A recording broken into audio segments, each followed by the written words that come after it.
There is a question that follows us like a shadow we cannot escape. It whispers in the quiet moments of the night, lingering in the silence of existence itself. Why am I here? For centuries, people found answers in gods, in sacred texts, in faith. But one day, Friedrich Nietzsche stood upon the ruins of these beliefs and made a proclamation that would shake the very foundations of meaning. God is dead. But what does this mean, and what does it mean for us? When Nietzsche declared God is dead, he did not mean that a divine being literally perished.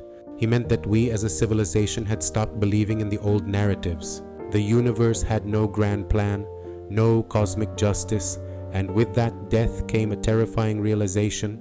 If there is no divine purpose, then life is just an accident, a chaotic, indifferent swirl of time and matter. Some people, Nietzsche warned, would seek to return to the old illusions.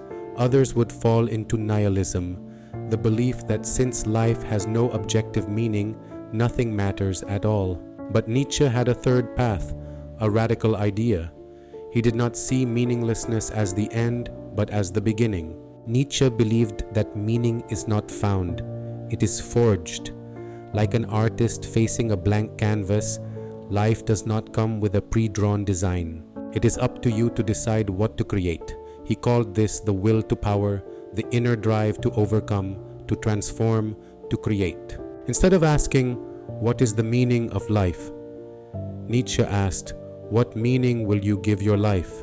But to do this, you must rise beyond the ordinary.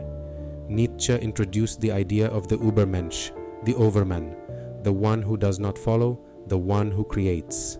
Most people, he said, are like the last man, content, comfortable, passive.